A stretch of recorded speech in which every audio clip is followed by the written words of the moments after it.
Hi guys, my name is Shayda Campbell, and in today's 11th apartment video, I'm going to be showing you how to create this super easy and really fun to make illustrated Mother's Day card.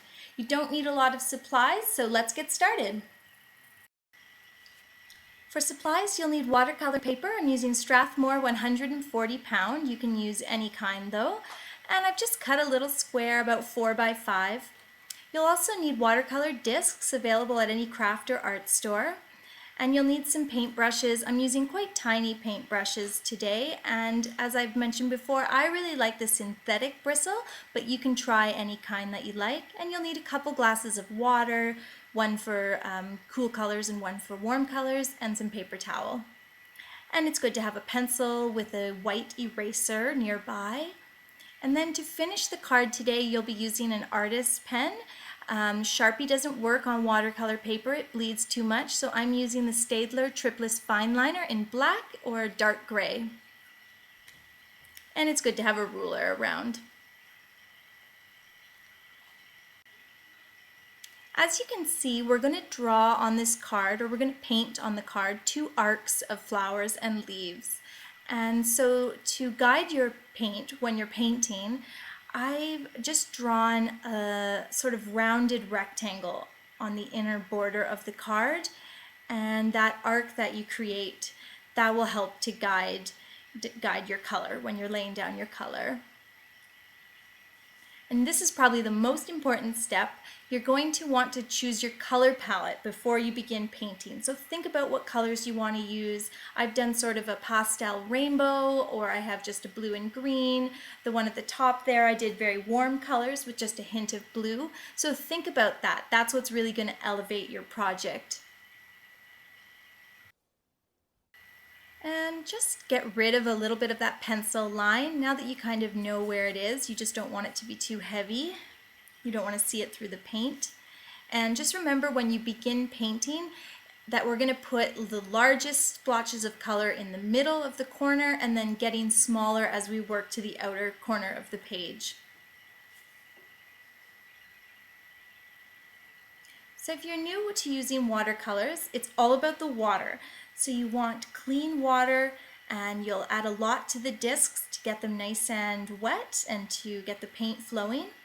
And then as you're painting on the page, I think the most important thing is just not to overwork the paint. So lay down a splotch of color, put a splash of color, and then just let it sit, and you'll be amazed at how it changes as it dries. The paper does a lot of the work for you, and just laying down those splotches and blotches will work quite well, especially for this illustration.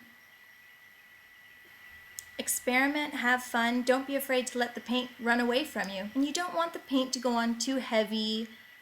Keep it quite light. Keep your colors light. It's not like an acrylic or even a gouache. You want to see the paper through the paint.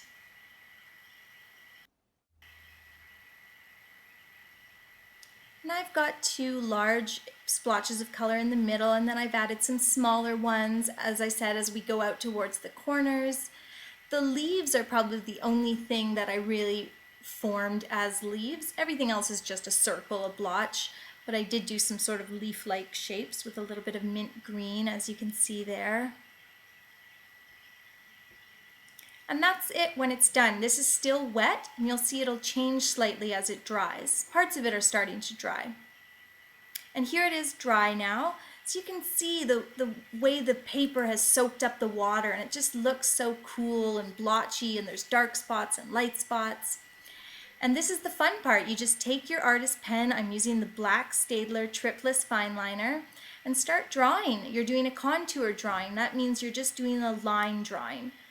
And you don't have to worry about where exactly those splotches of color are. As you can see with this red flower, I'm not going exactly on the red. It's kind of fun to go outside of the color and just to put this illustration on top of these splotches. You're following them, but you're not letting the colors rule the illustration. And I think it gives a really whimsical and interesting look. And you can add as many lines as you want for detail. You can keep it quite simple, or as you can see, I've done quite a bit of line shading, adding veins on the leaves, and adding lines for shading and depth. And of course, once you've done one side, you can just flip the page over and do the next. Same as before, adding lots of little lines to give it definition and depth. And that's what it looks like, guys. That's all done, and all you have to do at this point is just add a little Happy Mother's Day, or, you know, I did Best Mom Ever, and you're gonna just do that in pencil first. Center it using a ruler. It's also a good idea, once you've written, you know, Happy Mother's Day or whatever, to just hold it up to a mirror and make sure that it looks centered and that it doesn't look lopsided, and then go over it in marker. But do be careful. Once you've gone over it in marker and you go to erase that pencil, make sure you've given the marker time to dry. As you can see there, that's what happened to me. It smudged, and now that one's garbage. So there you go. And that's really all there is to it, guys. You might have noticed that I didn't stretch my watercolor paper today, but if you would like to stretch yours, that's never a bad idea, and you can find a video tutorial showing you how to do that on my channel. It's called How to Stretch Watercolor Paper. So check it out, and thank you so much for watching today. Please don't forget to like and subscribe.